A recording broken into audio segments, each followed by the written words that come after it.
Hello everyone, इस video में हम करेंगे एसबीआई क्लर्क प्रीलिम्स 2025 के क्वेश्चन इंपॉर्टेंट। ठीक है, तो कंटेंट कैसे रहेगा? सबसे पहले हम सिंपलीफिकेशन करेंगे, नंबर सीरीज, डेटा इंटरप्रिटेशन और अरिथमेटिक के क्वेश्चन। तो चलिए स्टार्ट करते हैं वीडियो को। सबसे पहला क्वेश्चन है सिंपलीफिकेशन का। क्या कह रहा है? 24.79% ऑफ 801 फाइंड करना है। हमें पता अप्रोक्सीमेट वैल्यू फाइंड करेंगे, अदरवाइज ये वैल्यू तो फाइंड होने से रही। यानी कि अप्रोक्सीमेट कैसे लिखेंगे कि 25% ऑफ 800, 800 का 50% होता है 400, 400 का आगे 25% कितना हो गया? मीन्स कि 800 का आधा 400, 400 का आधा 200, यानी 25% कितना निकला है? 200। अब 62.5 का फ्रैक्शनल वैल्यू होता है 3/8। 3/8 को मल्टीप्लाई करूंगा अगर 400 से, 8 5 पे कटेगा 50 आएगा, 50 इंटू 3 कितना हो जाएगा? सॉरी, 3/8 नहीं 5/8। तो 50 इंटू 5 कितना हो जाएगा? 250 इक्वल्स टू, इसको मैं एक्चुअली लिख लेता हूँ क्वेश्चन मार्क को, अंडर रूट ऑफ 82 की जगह हम क्या लिखेंगे? अंडर रूट ऑफ 81, जो कि आएगा 9। यानी 450/9 क्या हो जाएगा? 50। तो option number D is the answer. Next question, सबसे पहले क्या करेंगे? ब्रैकेट को सोल्व करेंगे। यहां पे लिखा है 207 अपॉन 9। डिवाइड अगर करोगे 207 अपॉन 9 को, 9 टू 18, 2 कैरी जाएगा 27, 3 आ जाएगा into under root of x. 289 वहां पे चला जाएगा और ये इसको 170.97 की जगह 171 ही लिख देंगे। यानी कि 171 और 289 ऐड करोगे, 9 1 10 0, कैरी का 15 6, ये 4 आ गया 460। यानी कि 23 पे कटेगा यहाँ पे 20 पे, और स्केयरिंग बोथ साइड कर देंगे। अंडर रूट एक्स 20 आ गया, squaring both side, x equals to 400। Option number A is the answer. Then अब इसमें क्या कह रहा है? इसमें तीन ब्रैकेट सोल्व करेंगे पहले। ठीक है, हम देख रहे हैं पहले, एक तो स्क्वायर ब्रैकेट है, देन कर्ली, देन ये वाली सबसे अंदर वाली ब्रैकेट सबसे पहले सोल्व करेंगे। 53 में अगर मैं 20 ऐड करता हूं तो 73 आएगा, बट अगर 19 ऐड करता हूं तो 72 आएगा। ये वाला माइनस यहाँ पे लिखेंगे और यहाँ पे 44। 44 में से 72 माइनस करोगे तो आएगा 28, वो भी माइनस का। अच्छा, ये माइनस का 28 और कर्ली ब्रैकेट के बाहर जो माइनस है, ये दोनों हो जाएंगे प्लस। यानी कि 230 प्लस 28 कितना हो गया? 258। और इसको डिवाइड करना है 2.9 से। 2.9 को अप्रोक्सीमेट 3 लिख लो, यानी 258 अपॉन 3। तो ये क्या हो गया? 3 8 जा 24, 1 कैरी गया, 3 6 18। अब इस नंबर को मैंने कम ज्यादा किया है। ठीक है, यानी कि अगर यहाँ पे मैंने इसको बढ़ाया है तो इसकी भी जो एक्चुअल वैल्यू है 8.6, 86 से ज्यादा होनी चाहिए जो एक्चुअल वैल्यू है। यानी कि 86 से थोड़ा सा ज्यादा नंबर कौन सा है? 90। वैसे भी उसके पास 90 है और तो कोई है नहीं। यानी option number A is answer, 90। Next question क्या कह रहा है? 50% of this whole bracket plus 37.97 equal to 498। सबसे पहले क्या करोगे? ये जो 37.97 लिखा है, इसको चाहो तो इधर ले आओ। ये अप्रोक्सीमेट 38 है, 498 में से 38 गया, कितना बच गया? 460। अब क्या कह रहा है? 50% ऑफ दिस, इस ब्रैकेट का 50% कैसे निकालेंगे? 220 का कितना आएगा? 110 प्लस, क्वेश्चन मार्क की जगह मैंने x लिख दिया, इंटू 9.9 यानी कि 10, 10 का 50% कितना हो गया? 5। अब 460 में से 110 गए, कितने हो गए? 350। और 350 को अगर 5 से डिवाइड करूंगा तो x की वैल्यू आ जाएगी 70। यानी option number C is the answer. अब इस क्वेश्चन में देखो क्या कह रहा है। सबसे पहले अगर ब्रैकेट देखें तो 960 का अंडर रूट कुछ नहीं होता, 961 का अंडर रूट होता है 31, अप्रोक्सीमेट लोगे तो। मुझे पता है ये नंबर अप्रोक्सीमेट 900 के आसपास है, तो 900 का सबको पता है कि 900 किसका अंडर रूट है? 30 का। किसका स्क्वायर है? 30 का स्क्वायर है। 900 से थोड़ा बड़ा है, यानी कि 31। 15 का स्क्वायर कितना हो जाएगा? 225 माइनस 46। इन दोनों को ऐड करोगे तो ये आ जाएगा 256। 256 में से 46 माइनस किया तो क्या आ गया? 210। 69, 6.9 को अप्रोक्सीमेट में 7 लिख लूंगा तो ये आ जाएगा 30। यानी 30 प्लस एक्स इक्वल्स टू 104। और यहां से x की वैल्यू कितनी आ जाएगी? 30 माइनस हो जाएगा तो 74। यानी approximate E option 75 is the answer. अब सिंपलीफिकेशन क्वेश्चन खत्म हो गई। अब हम करते हैं number series, missing number series. ध्यान से देखना यहाँ पे लॉजिक क्या बनेगा। नंबर पहले है 9, 10, 21, 64। ध्यान से देखोगे तो नंबर ड्रास्टिकली इंक्रीज हो रहा है। एकदम से यहाँ पे 9 था, 10, फिर 21, 64, क्वेश्चन मार्क, देन सीधा 1286 में पहुंच गया। यानी कि नंबर में कुछ ना कुछ मल्टीप्लाई का लॉजिक है। ध्यान से देखना। जो नंबर मुझे पकड़ में आ रहा है वो ये है कि यहाँ पे इंटू टू प्लस वन जरूर हुआ होगा, इंटू टू प्लस वन। अच्छा, तो यहाँ पे मैं कह सकता हूँ फिर ये इंटू वन प्लस वन है, ठीक है, यहाँ पे सेटिस्फाई करते हैं कि यहाँ पे ऐसा है। तो यहाँ पे क्या इंटू थ्री प्लस वन है, जो लॉजिक वहां पे लगाया वही यहाँ पे अप्लाई करेंगे, अगर है तो यानी कि ये सेटिस्फाई कर रहा है, ठीक है। तो फिर यहाँ पे क्या होना चाहिए था, 64 का इंटू फोर प्लस वन, 64 का इंटू फोर यानी 64 का डबल 128, 128 का डबल 256, 256 में एक ऐड करोगे तो 257, यानी option number D is answer. अब यहाँ पे देख लो, यहाँ पे ड्रास्टिकली इंक्रीज डिक्रीज नहीं है, यहाँ पे थोड़ा सा ही है, तो यानी कि यहाँ पे मैं कह सकता हूँ कि डिफरेंस का लॉजिक लग सकता है। इन दोनों में अगर डिफरेंस फाइंड करूंगा 62 और 79 तो 19 का डिफरेंस है। इन दोनों में करूंगा 79 तो ये है डिफरेंस 20, एक सेकंड, यहाँ पे मैंने थोड़ा सा गलत लिख दिया, यहाँ पे वन 19 नहीं आएगा, 17 आएगा, ठीक है। हाँ, तो यहाँ पे आएगा डिफरेंस 19 का इन दोनों में। इन दोनों का अगर डिफरेंस चेक करोगे तो ये आएगा 23। तो क्या लॉजिक समझ आ रहा है यहाँ से, 17 19 23 ये सारे के सारे प्राइम नंबर है। 23 के बाद कौन सा प्राइम नंबर आता है, 23 के बाद आता है 29 आता है, ठीक है। तो अगर इसमें 20 में 9 ऐड करूंगा तो ये नंबर 750 हो जाएगा, बट फिर भी कंफर्म करेंगे। 29 के बाद प्राइम नंबर आता है 31, तो क्या अगर 750 में 31 ऐड कर दो तो 781 आता है, हाँ बिल्कुल आता है, अगर 31 ऐड करूंगा तो 781 आएगा, यानी option number A is answer, verify हो गया, 750 आएगा। अब यहाँ पे देखो, यहाँ से भी अगर ध्यान से देखोगे यहाँ पे ड्रास्टिकली इंक्रीज आ रहा है, या ऐसा बोल लो कि ड्रास्टिकली डिक्रीज आ रहा है। अच्छा, तो जो मुझे अभी तक समझ आया है कि यहाँ से ये जो वैल्यू है 1000 से 600 पे आई है, ये 0.6 मल्टीप्लाई करने पे आएगा, ठीक है। और हाँ, 600 से ये जो वैल्यू आई है ये 0.4 मल्टीप्लाई करने पे आएगा, जो मुझे क्लियरली नजर आ रहा है, जिस पे ज्यादा दिमाग लाने की जरूरत नहीं है, वो वैल्यू लिख रहा हूँ अभी। और 240 का 48, हाँ ये भी क्लियर नजर आ रहा है कि 0.2 मल्टीप्लाई करने पे होगा, ठीक है। तो ऑब्वियसली 2 4 6 यानी कि ये वाली वैल्यू 0.8 मल्टीप्लाई करने पे आनी चाहिए, जो कि आएगी भी, यानी कि ये वाली वैल्यू क्या होनी चाहिए। अब 0.68 से बाद में क्या आएगा 1.0, यानी कि एक मल्टीप्लाई करूंगा 1250 आ रहा है तो 1250 ही होगा, ठीक है। तो क्वेश्चन मार्क यानी कि ऑप्शन क्या आ गया, बी आंसर।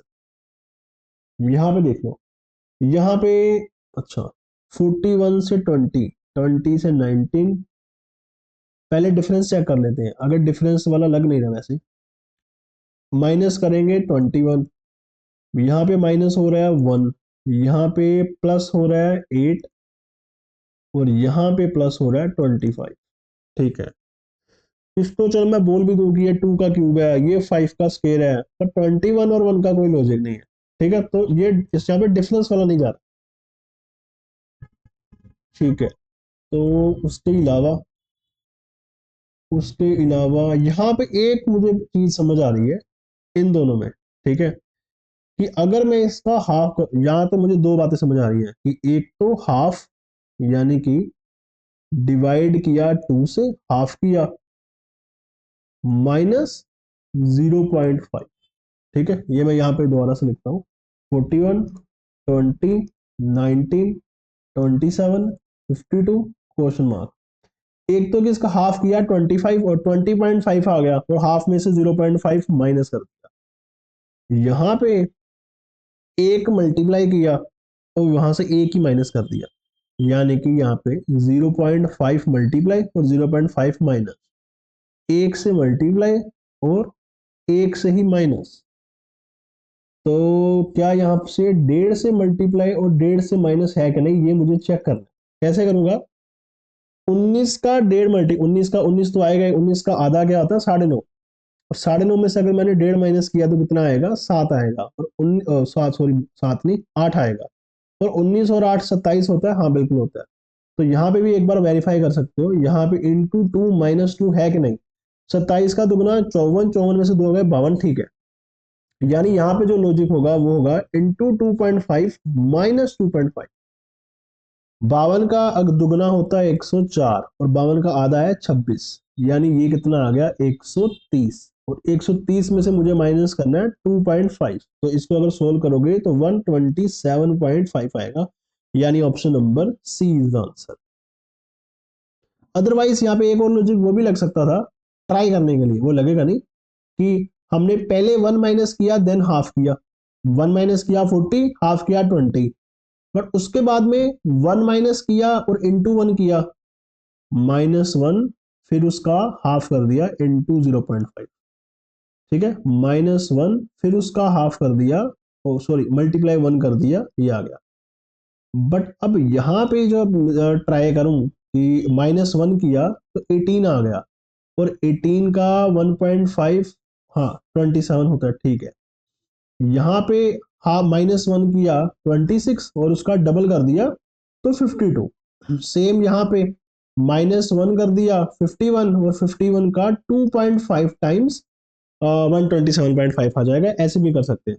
ठीक है, तो नेक्स्ट क्वेश्चन, यहाँ पे क्या कह रहा है, यहाँ पे भी डिफरेंस कम ही लग रहा है, ट्राई करते हैं पहले। यहाँ पे क्या आएगा, यहाँ पे डिफरेंस आ रहा है जैसे कि 28 का, यहाँ पे डिफरेंस आ रहा है 20 का, यहाँ पे आ रहा है 14 का, इन दोनों का पता नहीं है। डबल डिफरेंस चेक कर लें एक बार, ये आ गया 6 का, ये आ गया 8 का, तो हो सकता है यहाँ पे डिफरेंस 4 का हो, अगर 4 का हो यानी ये 14 से कम 10 हो। अगर इन दोनों के बीच में 10 का डिफरेंस है, ये 226 है, तो ये 216 होना चाहिए। ठीक है, अब वेरीफाई करेंगे पहले, ऐसे नहीं मैं लिखूंगा कि 216 आंसर है। अब 208 और 216 में डिफरेंस कितने का हो गया, 8 का, एक सेकेंड, 8 का, ये 8 का डिफरेंस है, और इन दोनों में डिफरेंस कितने का आ रहा है, 2 का, हाँ यानी डबल डिफरेंस सेटिस्फाई हो रहा है, यानी कि option number E is answer 216। ठीक है, चलो अब डीआई करते हैं स्टार्ट।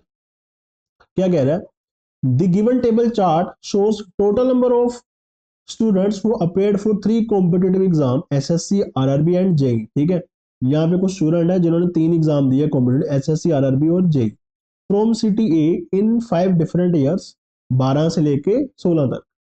ठीक है, और हमें उसका डेटा गिवन है कि जैसे यहाँ पे अगर देखोगे, मैं बड़ा करके दिखाता हूँ, यहाँ पे अगर देखोगे तो ये हमारे पास ईयर्स है 12, 13, 14, 15, 16, और ये जैसे ये है क्या बोला, total number of the students who appeared for competitive exam, total number of students बोले हैं, यानी कि टोटल कैसे आए, ये टोटल वो स्टूडेंट हैं जिन्होंने जेई का एग्जाम भी दिया है, एसएससी एसएससी का भी दिया है और आरआरबी का भी दिया, ये टोटल दिए। ठीक है, नेक्स्ट प्रॉब्लम में क्या कह रहा है, the number of students who appeared for SSC exam, ये सिर्फ एसएससी वाले हैं। उसके बाद में क्या कह रहा है, number of student who paid for RRB exam. ठीक है, यानी कि जेई वाले मिसिंग है। ठीक है, हमें टोटल दिया है, एसएससी दिया और आरआरबी, जेई भी वाले कैसे निकालेंगे, कि अगर मुझे मान लो सपोज करो कोई जेई वाला निकालना है, तो मैं क्या करूंगा, इन दोनों को ऐड कर दूंगा, इन दोनों को ऐड कर दूंगा, एसएससी और आरआरबी बिल्कुल, 17 और 12 कितने हो गए, 2900, और टोटल कितने 3800, 3800 में 2900 माइनस कर दूंगा तो क्या आएगा 900, यानी ये मेरे हो जाएंगे जेई वाले। ऐसे करके पहले सारी वैल्यूज फाइंड करनी पड़ेगी। ठीक है, डिपेंड करता है क्वेश्चन पे। तो सबसे पहले क्वेश्चन स्टार्ट करते हैं, क्या कह रहा है, इफ द नंबर, आप वीडियो पॉज करके क्वेश्चन को अच्छे से पढ़ना। ठीक है, if the number of girls who appeared for SSC, if the number of the girls who appeared for SSC and RRB exam in 2014 is 200 less and 300 more than the number of the girls who appeared for JEE exam in the same year, and the total number of the boys who appeared for all the 3 exam in 2014 is 2500, find the boys who appeared for JEE exam in 2014। ठीक है, क्या कह रहा है कि जैसे ये 2014 का डेटा गिवन है ये वाला, ठीक है, यहाँ पे टोटल मेरे पास है 4400, एसएससी के बंदे हैं 1100 टोटल अपेयर, और जो आरआरबी के हैं वो है 1800। ठीक है, अब वो कह रहे गर्ल्स और बॉयज भी ले आया बीच में, गर्ल्स और बॉयज, कह रहे जो गर्ल्स है ना, अगर सपोज कर लो गर्ल्स एक्स है, तो जो एसएससी की गर्ल्स हैं वो जेई से 200 कम है, यानी कि ये एक्स माइनस 200 है, और जो आरआरबी की गर्ल्स हैं वो जेई से 300 ज्यादा है, एक्स प्लस 300 है। और उससे आगे क्या बोला उसने कि टोटल जो बॉयज हैं, बॉयज टोटल है 2500। हमें पता है एक्चुअल में टोटल कितने हैं जो बच्चे स्टूडेंट्स, 4400 हैं। अगर उसमें से बॉयज 2500 हैं तो गर्ल्स कितनी हो जाएंगी, 1900, माइनस करोगे तो। और x plus x minus 200 plus x plus 300 ये किसके इक्वल आ जाएगा, 1900 के। अगर यहाँ इस सबको ऐड करोगे तो 3x, 200 में से 300 गया 100, 100 होगा प्लस का, उधर जाके माइनस हो जाएगा 1800। यानी यहां से x की वैल्यू कितनी आ जाएगी, 600। यानी कि यहाँ पे जो x लिखा मैंने ये 600 हो जाएगा, ये x माइनस 200 यानी 400 हो जाएगा, और ये हो जाएगा 900। अब उसके आगे क्या कह रहा था कि हमने फाइंड क्या करना है कि जो बॉयज हैं जो जिन्होंने जेईई का एग्जाम दी, ठीक है। अब ध्यान से देखना, यहाँ पे गर्ल्स कितनी है, 600। तो सबसे पहले ये फाइंड कर लो कि जेईई का एग्जाम, ये गर्ल्स जो है ना, ये जेईई के एग्जाम की, ठीक है, जेईई का एग्जाम किन लोगों ने दिया है। जैसे कि टोटल अभी मैंने फाइंड किया था कि जो टोटल बच्चे हैं वो है 4400, एसएससी के कितने हैं 1100, आरआरबी कितने हैं 1800, टोटल ये कितना हो गया 2900। तो जेई के एग्जाम वाले कितने हो गए, तो 4300 में से 2900 माइनस कर दूंगा। आप बोलोगे जेई के एग्जाम 1500 लोगों ने दिया, तो जिसमें से 600 गर्ल्स हैं, जो हमने अभी फाइंड किया है कि ये 600 गर्ल्स हैं। तो बॉयज कितने हो जाएंगे, तो बॉयज आप बोलोगे 1500 माइनस 600 यानी कि 900 बॉयज है। ये हमारा आंसर है, option number A is the answer. Next question इसमें क्या कह रहा है, find the ratio of the number of the students who appeared for JEE exam in 2013 and JEE exam in 2016। यानी कि 2013 और 2016 के JEE एग्जाम में जो अपेयर है उनका रेशियो फाइंड करना है। अब 2013 में ध्यान से देखना, 1400, ये 1400 और ये 750 ऐड करोगे तो कितना हो जाएगा, 2150। और 2990 में से अगर मैं ये माइनस कर दूंगा, 29 में से 21 गए तो ये हो गया 8, 90 में से ये गए तो 40, ठीक है। और 2016 में कह रहा है 1440 और 960, 40 में से 60 ऐड किया तो 1500, 15 9 यानी कि 2400, ये टोटल हो जाएंगे 2400। और 3200 में से 2400 माइनस करोगे तो 800 आएगा। अब रेशो फाइंड करनी है इन दोनों की, 840 की और 800 की, 0 0 कट जाएगा और 4 पे कट करूंगा, 4 2 8, 4 1 4, 420, यानी कि ये आ जाएगा option number D is the answer. If the number of the students who did not appear for J exam, अब यहाँ पे ध्यान से देखना, हमें जितना भी डेटा गिवन है वो डेटा गिवन है किन लोगों ने अपीयर किया, डिड नॉट अपीयर, अब इसकी बात हो रही है। अब ये हम ध्यान से देखेंगे कैसे फाइंड कर, कह रहा है कि the number of the students who did not appear for J exam in 2015 is 1/7 of the students who appeared for SSC exam in that year. यानी कि 2015 में जेई का एग्जाम जिन बच्चों ने नहीं दिया, वो जिन बच्चों ने एसएससी का एग्जाम दिया उसका 1/7 है, जिन बच्चों ने एसएससी का एग्जाम दिया वो कितने हैं 1050, और इसका अगर 1/7 कैलकुलेट करोगे तो 150 आएगा। यानी कि 150 बच्चों ने जेई का एग्जाम दिया ही नहीं है, अपेयर ही नहीं हुए, ठीक है। हमें तो डेटा सिर्फ अपेयर वालों का गिवन है, अपेयर ही नहीं हुए। अच्छा वैसे जेई में टोटल बच्चे हैं कितने, पहले ये फाइंड कर लेते हैं। टोटल बच्चे हैं 2750, जिसमें से 1050 एसएससी के, 1000 है आरआरबी के, तो टोटल हो गया 2050। और 2750 में से 2050 माइनस करोगे तो कितना आ जाएगा 700।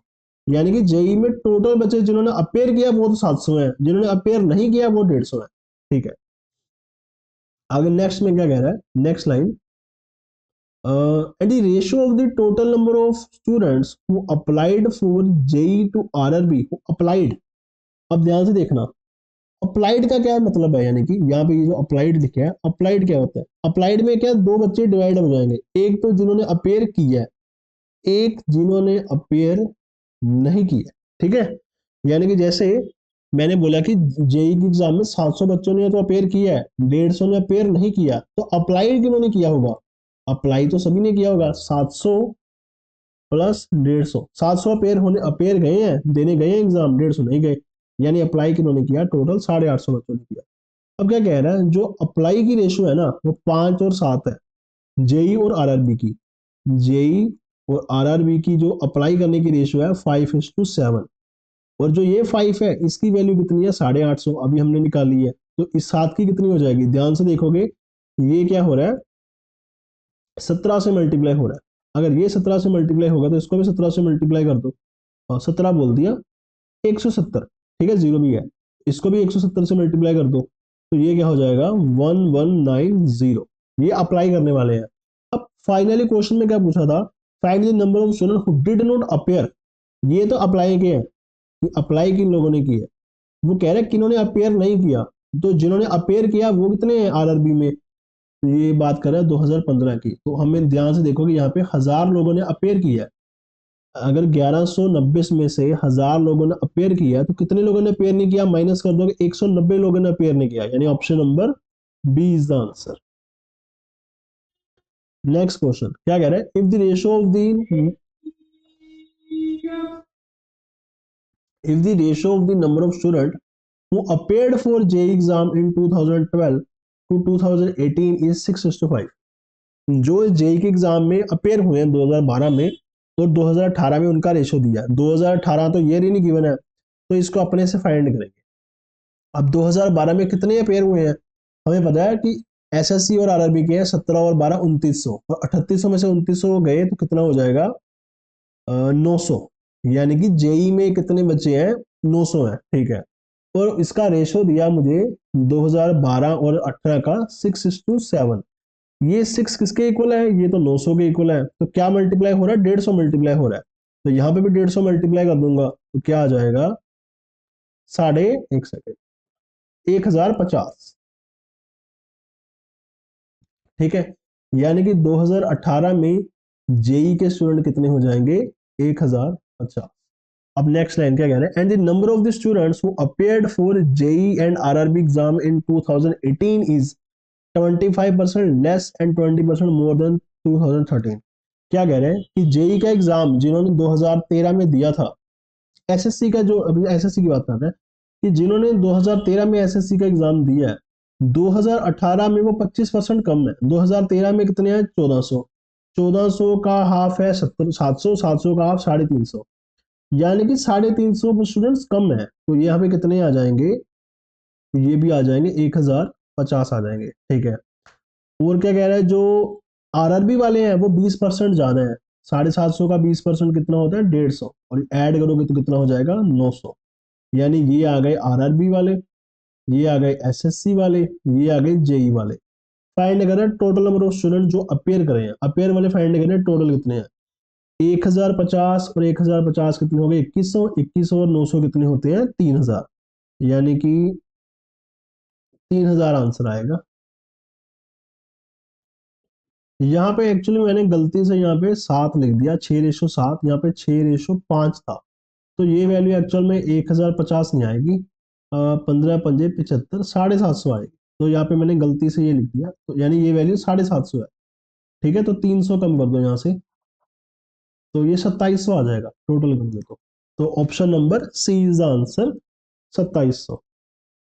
नेक्स्ट क्वेश्चन क्या कह रहा है, the number of the students who appeared for SSC exam in 2016 is what percentage more less than the students who appeared JEE exam in 2012।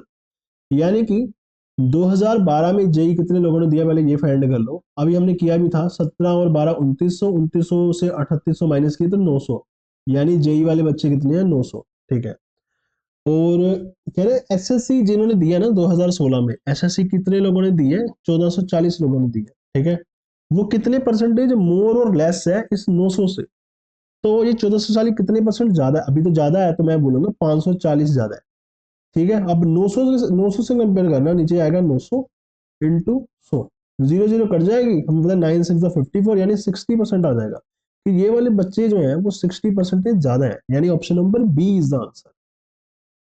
अब आते हैं अरिथमेटिक के क्वेश्चन, ठीक है, डीआई खत्म हो गया, अरिथमेटिक के क्वेश्चन क्या कह रहा है कि Suresh and Raja started A business with an investment in the ratio 22:15, ठीक है। यहाँ पे आ गया सुरेश, ये आ गया राजा, इन्होंने बिजनेस स्टार्ट किया, इनकी इन्वेस्टमेंट का रेशियो है 22 और 15। 6 मंथ के बाद में मुरली ने ज्वाइन किया, ठीक है, एंड मुरली ने क्या किया, Murali join them with half of the investment of Suresh. यानी कि सुरेश ने अगर 22 डाले थे तो मुरली ने हाफ यानी 11 डाले, और मुरली 6 महीने बाद आया था। At the end of 2 years, at the end of 2 years the difference between the share of Raja and Murli is 5400, find total profit। अब 2 साल यानी कितने मंथ हो गए 24। अब मुरली तो वैसे ही 6 मंथ बाद आया था, तो यानी कि मुरली के कितने मंथ हो गए 18, इन दोनों के हो गए 24-24 मंथ। हमें पता है कि इन्वेस्टमेंट और टाइम को जब मल्टीप्लाई करते हैं तो जो भी रेशियो आएगा वो प्रॉफिट का रेशियो होता है। तो सबसे पहले कॉमन वैल्यू कट कर सकते हैं यहाँ से डायरेक्टली कि 6×3 = 80, अदरवाइज मल्टीप्लिकेशन लेंथी हो जाएगी। 6×4 = 24, 6×4 = 24। अब कुछ कॉमन नहीं है, यह है नहीं है, ठीक है। अब कट मल्टीप्लाई कर दो, यहाँ पे आ जाएगा 88, 60, 33, ठीक है। अब देखना ध्यान से, क्या कह रहा था कि जो डिफरेंस है ये रेशियो आई है प्रॉफिट की रेशियो, ये प्रॉफिट की रेशियो है। ये कह रहा था राजा और मुरली का जो प्रॉफिट रेशियो का डिफरेंस है वो 5400 के इक्वल है। इन दोनों का डिफरेंस किसके इक्वल है? 27 की। 27 की वैल्यू कितनी है? 5400। यानी कि एक की वैल्यू कितनी हो जाएगी? 200। फाइंड करना total profit in the business. सबको ऐड कर दो, 88 में 60 ऐड करोगे तो 148, 100 नहीं, हाँ 148, और उसमें अगर 33 और ऐड कर दोगे तो ये हो जाएगा 181। अब एक की वैल्यू 200 है तो 181 की वैल्यू क्या हो जाएगी? 200 से मल्टीप्लाई करोगे 36200, यानी कि option number A is the answer. Next question कह रहा, a vessel contains 144 litre of a mixture of milk and water in the ratio 3:1, ठीक है। यानी कि क्या कह रहा है, एक सपोज करो वेसल है जिसमें मिल्क और वाटर दोनों है, ठीक है, मिक्सचर है उनका, जिसकी रेशियो है 3:1, और कितना है टोटल? 144 लीटर है, ठीक है। अब कह रहा है कि अगर इसमें से मैंने x परसेंटेज मिक्सचर निकाल दिया, जब मैं x परसेंटेज मिक्सचर निकालूंगा तो मिक्सचर में से मिल्क और वाटर दोनों ही जाएंगे बाहर, ठीक है। और मिक्सचर निकालने के बाद हमने क्या किया? 18 लीटर पानी ऐड कर दिया। पानी ऐड कितना किया? 18 लीटर। तो उसके बाद जो फाइनल रेशियो आएगी वो हमें गिवन नहीं है, हमें बस इतना बताया कि जो मिल्क है वो 180% हो जाएगा वोटर का। यानी कि अगर 180%, यानी कि मैं कैसे लिख सकता हूँ कि अगर वोटर 10 है तो मिल्क 18 हो जाएगा। यानी कि मैं इसको रेशो में क्या लिखूंगा? 9:5 लिख दूंगा, ठीक है। अब इसको थोड़ा सा सिंप्लीफाई करता हूँ। अगर यहाँ से मैं, जब रेशो 3:1 था, अगर मैं यहाँ से x परसेंटेज मिक्सचर निकालूंगा भी तो रेशो यही रहेगा, रेशो में चेंजेस नहीं आएगा। तो फाइनल रेशो है मेरा 9:5, ठीक है। और मैंने निकाला क्या था? यहाँ से 18 लीटर पानी ऐड किया था, ठीक? यहाँ पे कुछ नहीं ऐड किया निकालने के बाद। तो क्रॉस प्रोडक्ट मेथड हमने पढ़ा हुआ है रेशो में। ये क्या हो गया? 5×3 = 15, और ये क्या हो गया? 9×1 = 9। 15 में से 9 गए 6। ये क्या हो गया? 18 को 9 से मल्टीप्लाई करोगे, 0 को 5 से करोगे, यानी कि 18 × 9, यानी 6 की वैल्यू 6×3 = 18, तो 1 की वैल्यू कितनी आ जाएगी? 27 आ जाएगी। अगर एक की वैल्यू 27 है तो यहाँ से मिल्क कितना आ जाएगा? 27 × 3 81, वोटर कितना आ जाएगा? 27 ही आ जाएगा। यानी कि x% मिक्सचर निकालने के बाद ये आ रही है वैल्यू, ठीक है। तो 81 और 27 को अगर मैं ऐड करूं तो ये हो जाएगा 108। बट इनिशियली ये वैल्यू कितनी थी? इनिशियली ये वैल्यू थी, इनिशियली ये 144 थी। अब 144 से मेरी वैल्यू 108 क्यों आई है? क्योंकि मैंने x% निकाल दिया था। तो यहाँ से कितना निकला? 144 से 108 में, यानी कि मैंने 36 लीटर निकाल दिया। कहां से निकाला? 144 से। इनटू 100 सोल्व करोगे, 36 का डबल 72, 72 का डबल 144, यानी कि 4 आएगा नीचे। 100/4 कितना होता है? 25, यानी कि 25% आएगी वैल्यू एक्स की। तो option number C is the answer. Next question क्या कह रहा है? Ratio the age of Anna and Priya is 5:4। Anna और प्रिया की एज का रेशियो है 5:4, एंड आना इज 15 ईयर्स यंगर देन कावी। एक कावी पर्सन ऐड हो गया। क्या कह रहा है? If 4/5 of the age of Anna is equal to 50% of Kavi. ये लाइन इंपॉर्टेंट है, ठीक है, कि आना की एज का 4/5, आना का अगर 4/5 निकालूंगा तो 4 आएगा, ठीक है। कह रहा है वो जो नंबर आएगा, आना की एज का 4 आ गया, यानी कि 4 इज इक्वल्स टू 50% ऑफ कावी। यानी कि जो 4 है वो कावी का 50% है, यानी कि कावी की एज कितनी हो गई? 8। यानी कि अभी इन तीनों का रेशियो आ गया 5:4, ठीक है। अब हमें क्या बोला था? आना इज 15 ईयर्स यंगर देन कावी, यानी आना और कावी में 15 साल का डिफरेंस है। आना 15 साल छोटी है, आना रेशो में तो 3 छोटी है, यानी कि 3 की वैल्यू हो गई 15, 1 की वैल्यू हो गई 5, यानी कि आना की एक्चुअल एज कितनी आ जाएगी? 25, प्रिया की आ जाएगी 20, और कावी की आ जाएगी 40, ठीक है। हमें क्या कह रहा है, कितने सालों बाद, after how many years does the ratio of Anna and Priya become 6:5, कितने साल बाद आना और प्रिया की एज का रेशियो 6:5 हो जाएगा। तो इसको हम ऑप्शन से ट्राई करेंगे, ठीक है। रेशियो का अगर वैसे तो, अगर मैं एक ऑप्शन लेता हूँ, 2 साल बाद तो ये 27 होगी, ये 22 होगी, तो 6:5 का रेशियो नहीं आ रहा। 5 साल बाद देखोगे तो ये 30 हो गई और ये 25 होगी। हाँ, तो यहाँ पे रेशियो आ रहा है 6:5 का, 5 पे कट करेंगे तो option number B is the answer. Next question कह रहा है MP of a table is 50% more than its cost price. यानी कि एक टेबल है, उसका जो एमपी है वो कॉस्ट प्राइस से 60% ज्यादा है। अगर कॉस्ट प्राइस 100 है तो मार्क प्राइस कितना हो जाएगा, 160। है ना। अगर शॉपकीपर ने दो सक्सेसिव डिस्काउंट दिए हैं 10% और 20% के, तो जो शॉपकीपर को प्रॉफिट होगा 380 का होगा। Find the cost price. अब दो सक्सेसिव डिस्काउंट हम कैसे देते हैं, पहले यहाँ पे 10% का अगर मैं डिस्काउंट देता हूँ तो 160 का 10% होता है 16, 16 माइनस करूंगा कितना हो जाएगा 144। अब यहाँ पे 144 पे मैं 20% का डिस्काउंट दूंगा, 144 का 20% होता है 28.8। अगर इसको मैं माइनस करूंगा तो ये मेरा आ जाएगा 115.2। ठीक है, हाँ ये इतना आ जाएगा। तो ध्यान से देखोगे तो 100 की चीज, अच्छा ये डिस्काउंट देके फाइनल प्राइस आ गया 115.2। यानी कि फाइनली मैं अपनी जो प्रोडक्ट है उसको इतने पे सेल कर दूंगा। यानी कि कितने का प्रॉफिट आ गया, आप बोलोगे 15.2% का, और ये वैल्यू किसके इक्वल है, 380 के इक्वल है। अब मुझे क्या फाइंड करना है, मुझे 100% फाइंड करना है। तो 100% क्या आ जाएगा, 380 अपॉन 15.2 इंटू 100। अच्छा ये पॉइंट रिमूव करके भी ना, ये वाला मैं ऊपर एक जीरो लगा दूंगा, 10 एक्स्ट्रा लगा दूंगा। ठीक है, अब कैलकुलेट करेंगे। अगर ध्यान से देखोगे तो ये जाएगा 19 टू 38, और ये चला जाएगा 19 8। अब अगर ऊपर में मल्टीप्लाई कर दूं सबको, 20, और ये मेरे पास है 20,000, और नीचे है 8। अच्छा 20,000 को हाफ करूंगा 10,000, 10,000 का हाफ करूंगा 5, और 5 का हाफ करूंगा तो 25। यानी 2500 आंसर आ रहा है मेरा, यानी जो मेरा सीपी है, कॉस्ट प्राइस है, 2500 आ जाएगा। तो option number D is the answer. Next question क्या कह रहा है, time taken by a boat to cover x plus 40 kilometre downstream is 6 hours, which is 1 hour more than the time taken by boat to cover x kilometre in still hour. सबसे पहले तो मैं बता दूं कि जब boat और water दोनों सेम डायरेक्शन में है तो उसको हम बोलते हैं down stream, down stream.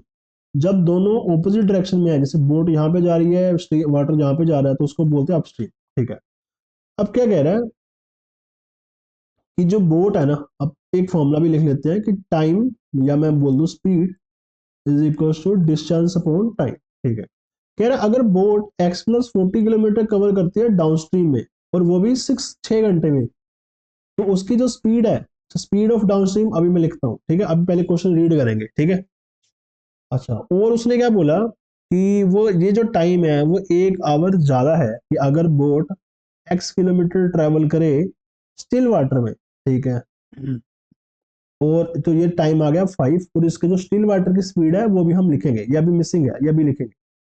If the upstream speed of the boat is 3 time of the speed of the stream. अब यहां से निकालेंगे हम स्पीड। अपस्ट्रीम स्पीड जो है ना बोट की, वो स्ट्रीम का यानी वाटर का 3 टाइम्स है। सपोज कर लो वाटर की स्पीड मैंने W मान ली, ठीक है, या A मान लेता, तो A का 3 टाइम्स कितना हो गया, 3A, यानी अपस्ट्रीम स्पीड आ गई 3A।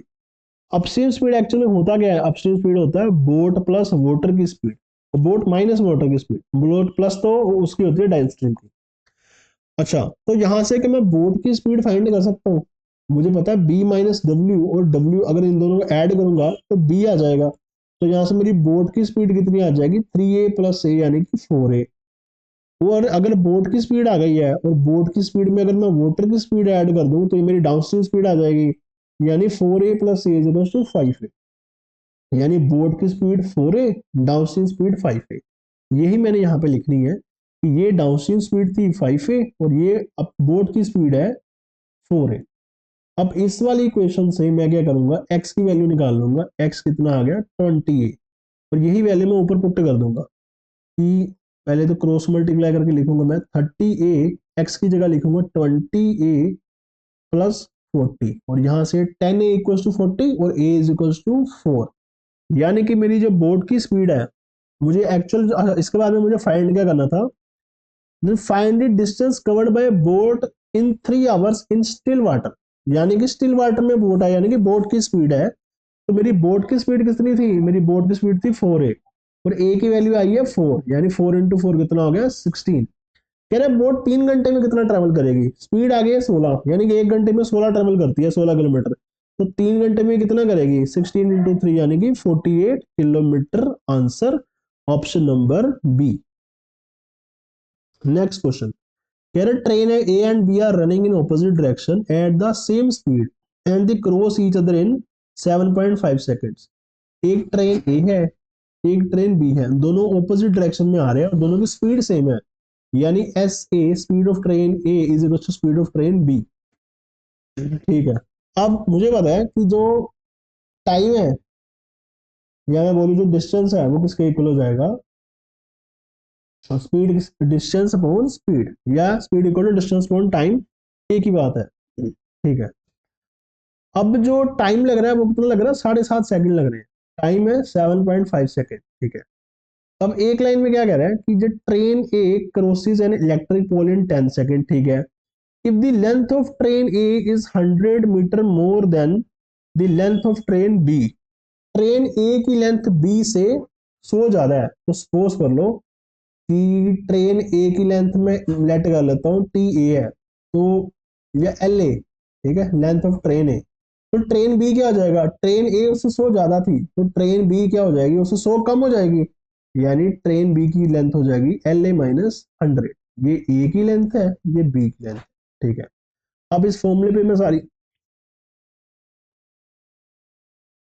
अब इस फॉर्मूले में सारी वैल्यूज पुट कर देता हूँ। टाइम टाइम आ गया था 7.5, डिस्टेंस कितना आ गया, दोनों ट्रेन की लेंथ यानी L A plus L A minus 100 upon S क्या है मेरी स्पीड। स्पीड उसने बोला था दोनों की सेम है, तो स्पीड ऐड होगी S A plus S B, तो मैं उसको 2 एस ए लिख लूंगा, 2 एस ए। ये आ गई मेरे पास पहली वैल्यू। क्रॉस मल्टीप्लाई करूंगा, सिंप्लीफाई करके क्या आ जाएगा, 15 SA is equal to 2 LA minus 100। ठीक है, अब जो सेकंड लाइन एक उसने बोला था, ए ट्रेन जो है वो क्रॉस करती है किसी पोल को 10 सेकंड में, उसको यूज करेंगे। जब ट्रेन किसी पोल को क्रॉस करेगी तो वो अपनी लेंथ कवर करेगी, यानी कि 10 सेकंड में कवर कर रही है। सेम फॉर्मूला, डिस्टेंस कितना अपनी ही लेंथ कवर करेगी, यानी लेंथ ए ट्रेन ए की, और उसकी स्पीड स्पीड एस ए। तो यहां से मैं कह सकता हूं, मैं कन्वर्ट कर सकता हूं कि जो एल ए है, या मैं लिख सकता हूं जो एस ए है, वो किसके इक्वल आ जाएगा, एल ए बाई 10 के। या मैं ऐसे लिख सकता हूं कि जो एल ए है वो 10 SA के इक्वल है। ठीक है, कैसे भी लिख सकता हूँ। ठीक है, तो यहां से मैं यहाँ पे मैं वैल्यू पुट कर देता हूँ। सपोज करो मैंने यही वैल्यू पुट कर दी कि जो एल ए है वो 10 SA के इक्वल है, तो 15 SA is equals to 2 LA, यानी कि LA की वैल्यू तो 10 SA थी, यानी 2 इंटू 10 SA माइनस 100। तो यहां से ये आ जाएगा 15 SA इज इक्वल्स टू ये आ गया 20 SA माइनस 100। ऐसे एक साइड पे कर दोगे, ठीक है, तो आप बोलोगे जो SA है 5 SA है वो किसके इक्वल आएगा, 100 के। और SA यानी स्पीड ऑफ ट्रेन ए कितनी आ जाएगी, 20। ठीक है, अब पर मुझे फाइंड करना है लेंथ ऑफ ट्रेन ए, और लेंथ ऑफ ट्रेन ए का फॉर्मूला क्या है, ये है। फॉर्मूला मीन्स की वैल्यू क्या है, ये है, यानी कि length of train A 10 into S A के इक्वल है, यानी 10 इंटू 20 क्या आ जाएगा, 200 मीटर्स। यानी option number A is answer. ये हमारा था लास्ट क्वेश्चन। ठीक है, तो अगर किसी भी क्वेश्चन में डाउट है तो आप मुझे कमेंट कर सकते हैं। ठीक है, ओके, थैंक यू एवरीवन।